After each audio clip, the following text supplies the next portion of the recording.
Stage 5, the journey outward stage.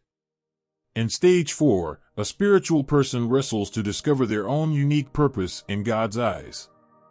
Selfishness is gradually stripped away, and God increasingly becomes the primary or even single focus of one's life. In Stage 5, God points him or her back into the world, and often back to the same kind of occupation held before: spiritual leader, teacher, doctor, counselor, etc., but now that job will be performed with a new sense of vision and purpose. Stage 4 has produced inner change. Now you go out to bring about change in the rest of the world. Transformed people can transform others. But there is an additional difference in Stage 5. In the success stage, Stage 3, you were driven by the needs of your religious community, your family, your friends, and hidden voices from the past. In a real sense, you were driven by various forms of self-interest. But in Stage 5, your motivation comes out of a direct call from God, not from anyone else. Stage 5 spiritual leadership is a venture outside of self-interest. It is performed for the sake of others and with an eye to pleasing God and God alone. For pleasing people is seen as another form of self-interest. 1 Thessalonians 2 verses 3-6. Stage 5 leaders work tirelessly for God.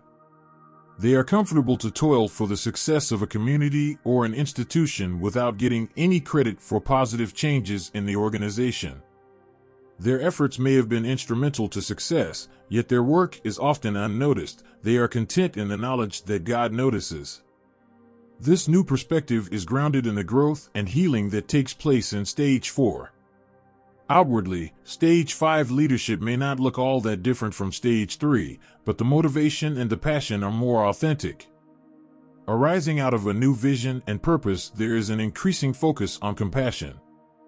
Those who have suffered deeply are attuned to the suffering of others. The focus is less and less on one's success or reputation, for spiritual motivation at this stage comes from two things, namely, the purpose of God and compassion for others. We discover that fulfilling God's purpose with our lives also fulfills our own deepest desires, desires we may not even have been aware of before. In the past, we were motivated by a sense of duty, but now we are motivated by a God-given love for others. In Stage 3, people are often stressed and driven, but Stage 5 brings a calmness, a patience. When you put everything in God's hands, you can sleep at night knowing He is the one who is really in charge. This God focus often impacts the jobs one holds at this stage of spiritual life.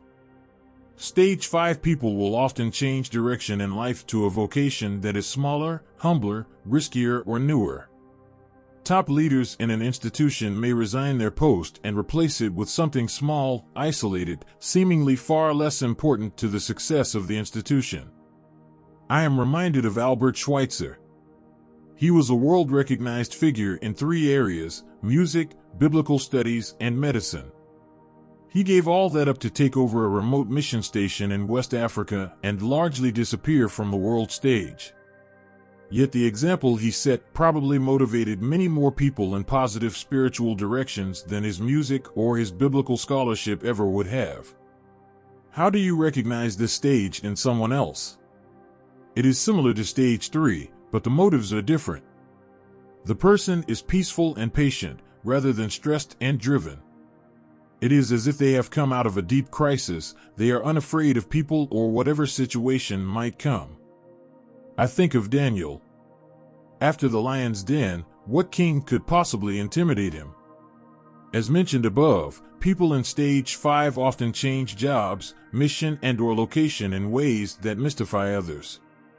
But they are living God's purpose, not the purpose that others would set before them.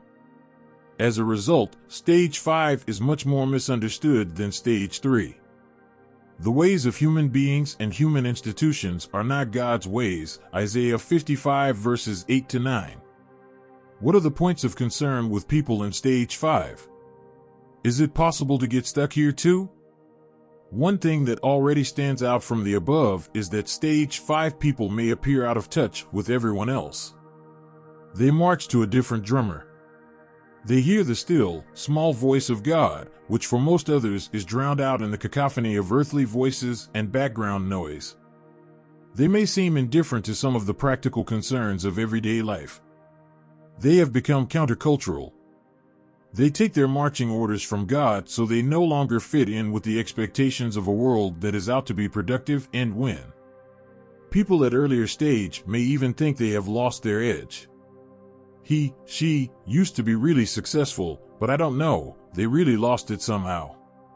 People at stage 5 may appear careless about things that really matter at earlier stages. They are no longer attracted to religious controversies. They are no longer interested in fighting over the details of creeds and rules. They may even seem less spiritual.